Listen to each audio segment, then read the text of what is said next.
හරිම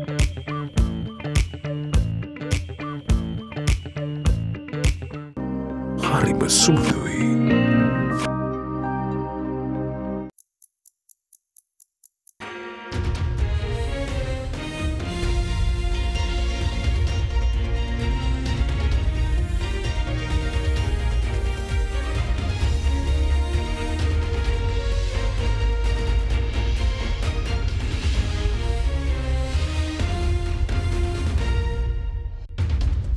Tonight on First at 9 this Monday, the 13th of February 2023.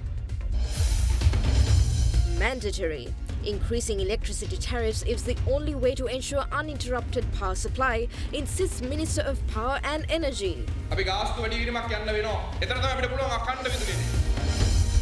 Essential supplies. Cabinet approves the release of funds to purchase essential medicines, paddy and to address malnutrition. Campaigning.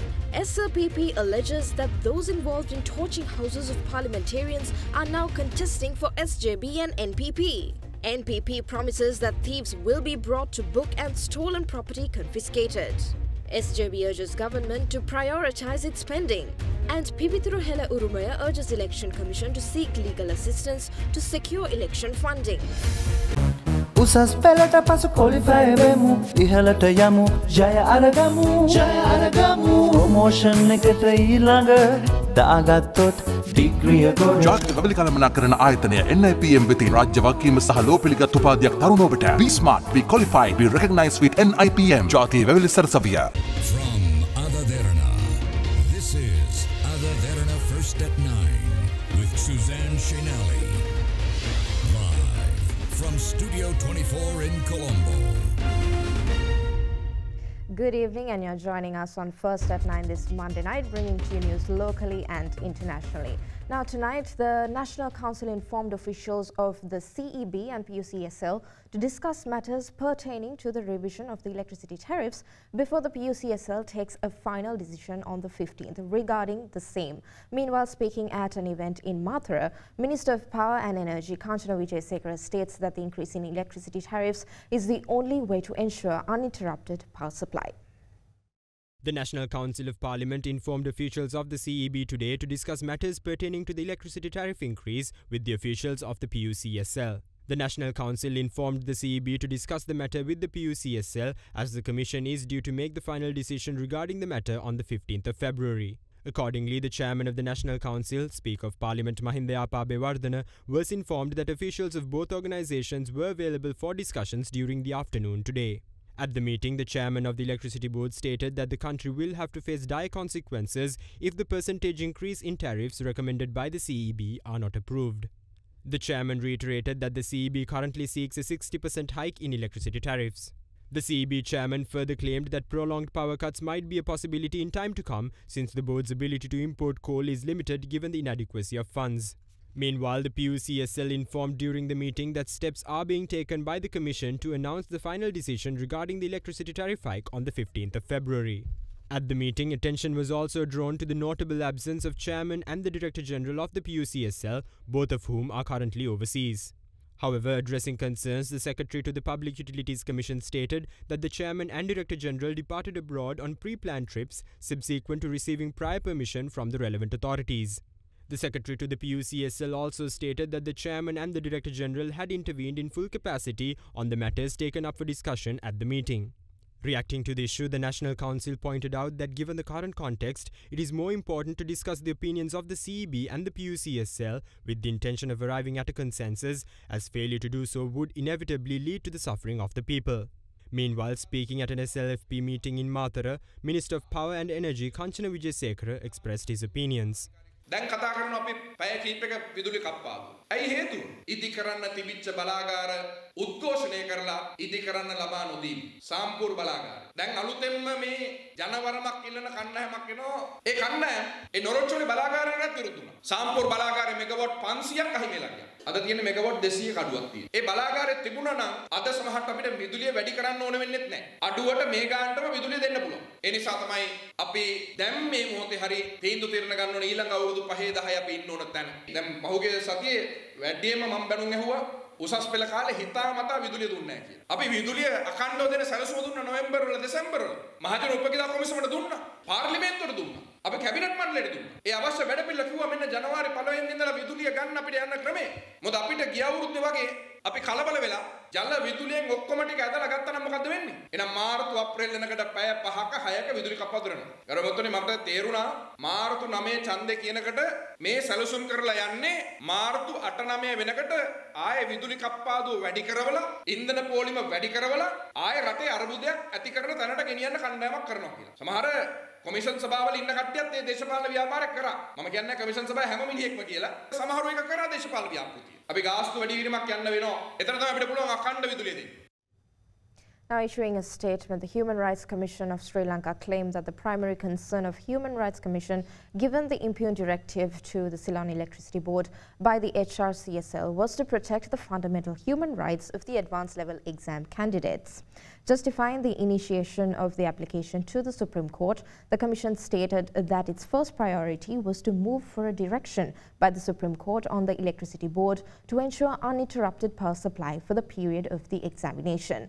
As per the HRCSL statement today, the second motive of the application was for contempt against the respondents for violating the directive given by the Commission. The HRCSL filed the contempt of court case naming the chairman of the Ceylon Electricity Board, the secretary of the Ministry of Power and Energy, and the chairman of the Ceylon Petroleum Corporation as respondents.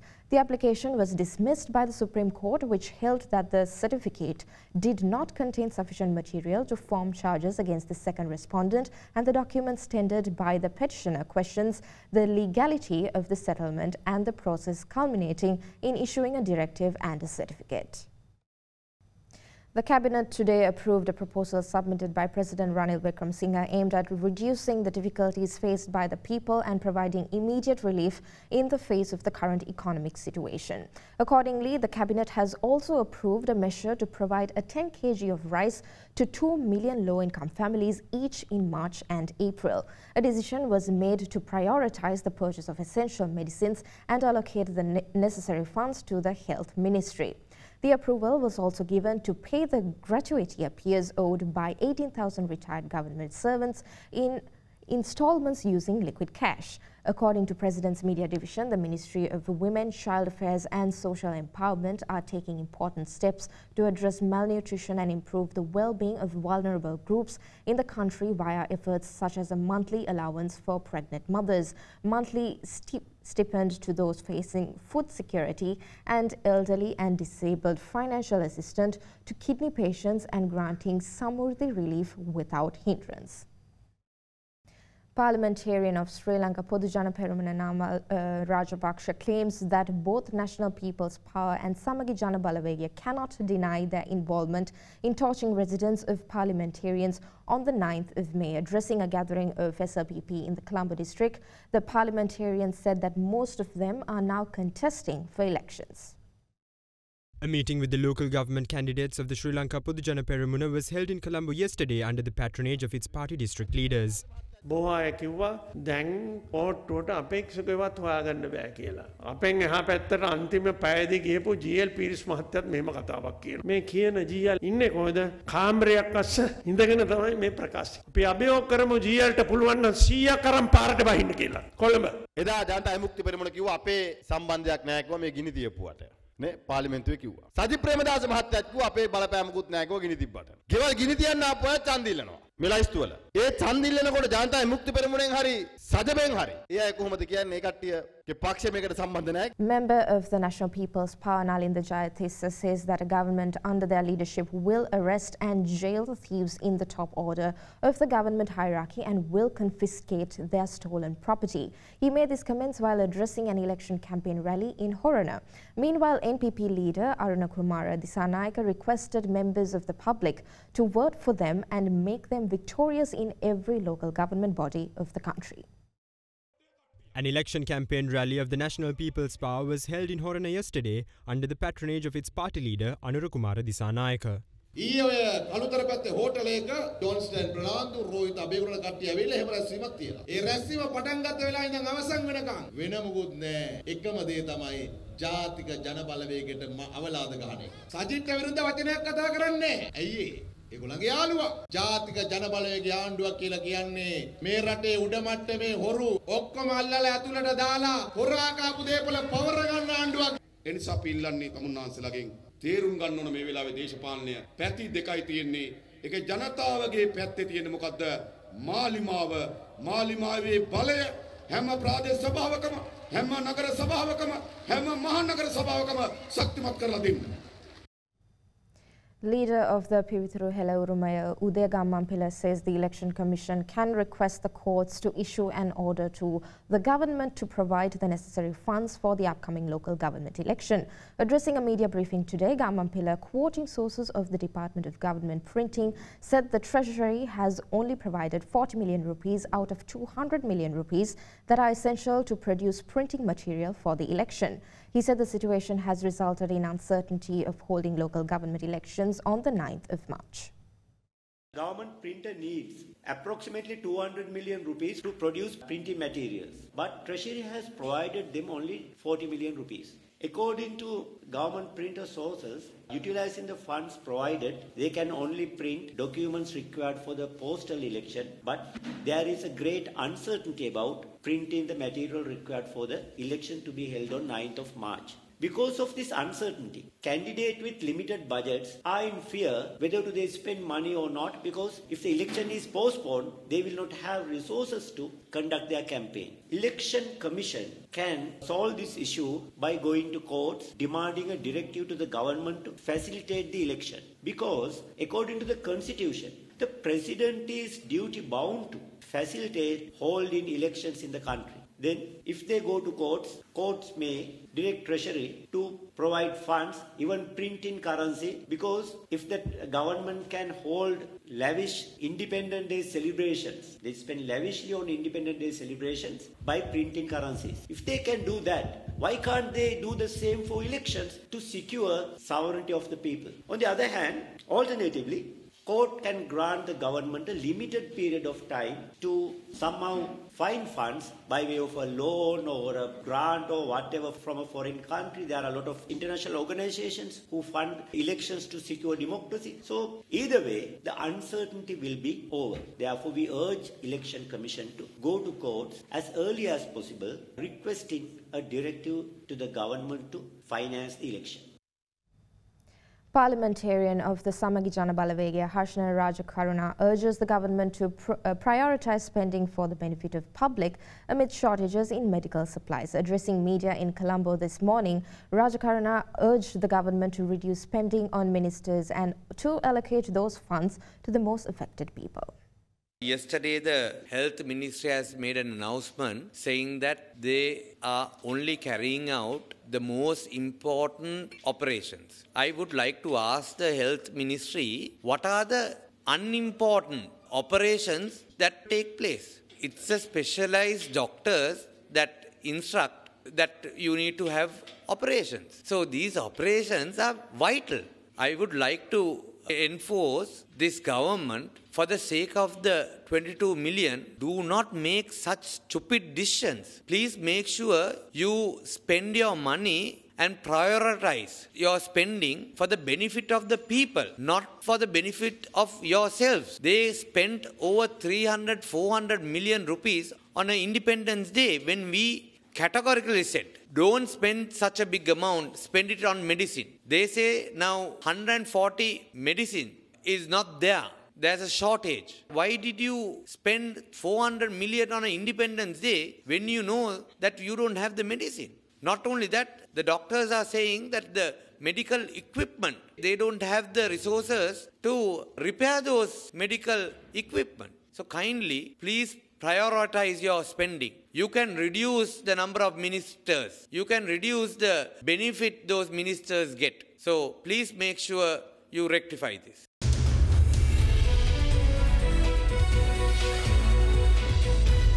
Sri Lankan shares ended low today, hit by losses in industrials and financial stocks. The all-share index fell 1.65% to 8,790.72, while the S&P SL20 index ended at 2,695.36, following a loss of 2.22%.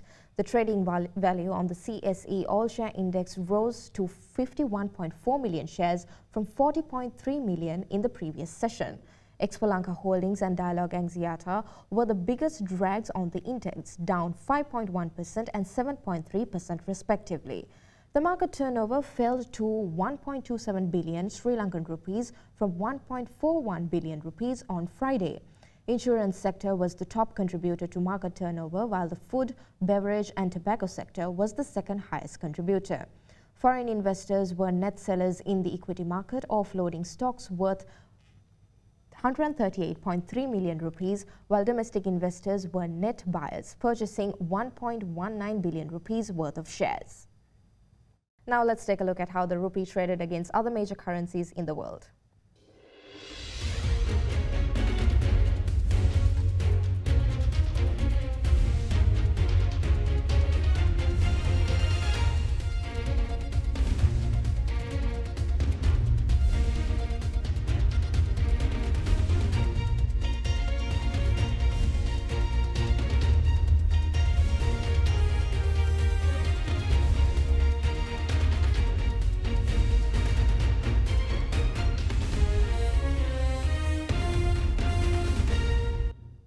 Global shares steadied while the dollar rose today ahead of the U.S. inflation data that could define the outlook for global interest rates, while news that the U.S. Air Force had shot down another airborne object created some geopolitical uncertainty. Meanwhile, analysts are eager to receive data on consumer prices and retail sales this week, as it could prove a key catalyst for future market direction. The MSCI All World Index, which gained almost 10% in the first 5 weeks of the year, fell by nearly 1.5% last week. It was last flat on the day at 646.59 points. US data on consumer prices and retail sales this week could prove a key catalyst for near-term direction for the markets, with much resting on whether inflation continued to slow in January. Median forecasts are for headline and core consumer prices to rise 0.4% for the month, with sales rebounding by 1.6%. Risks could be to the upside given a reanalysis of seasonal factors released last week saw upward revisions to CPI in December and November. That lifted core inflation on a 3-month annualized basis to 4.3% from 3.1%. There were also changes to the weightings of shelter costs and used car prices, which might bias the CPI higher. In Europe, shares rose led by gains in industrial and defense stocks, pushing the Stoxx 600 up 0.3%. The index fell almost 1% last week. US stock index futures rose between 0.1% to 0.2%. Markets have already sharply raised the profile for future tightening by the Federal Reserve, with rates now seen peaking up around 5.15% and cuts coming later and slower. Oil prices slumped by about 1% today as investors focused on short-term demand concerns ahead of key U.S. inflation data. Meanwhile, some supply concerns were eased by the resumption of Azerbaijani oil exports yesterday. Brent crude futures were down 1.3% to $85.25 a barrel by 10:05 a.m. GMT after a 2.2% gain on Friday. US West Texas Intermediate crude was down 1.3% at $78.61 after a 2.1% gain in the previous session. The US Federal Reserve has been raising interest rates to rein in inflation, leading to concerns that the move would slow economic activity and demand for oil. Additionally, supply concerns were relieved somewhat by the resumption of Azerbaijani oil exports from Turkey's Ceyhan terminal yesterday. The terminal had been damaged by the devastating earthquakes that hit Turkey and Syria last week. It is the storage and loading point for pipelines that carry oil from Azerbaijan and Iraq. Oil prices had risen on Friday after Russia, the world's largest oil producer, said it would cut crude production in March by 5% of output in retaliation against Western curbs imposed on its exports in response to the Ukraine conflict. Both the Brent and WTI contracts rose by more than 8% last week, buoyed by optimism over demand recovery in China after COVID curbs were scrapped in December. And that's all on First at 9 tonight. We will be back again tomorrow with more updates. Coming up next is Anuradha Wickramasinghe with World News. Stay safe and have a good night.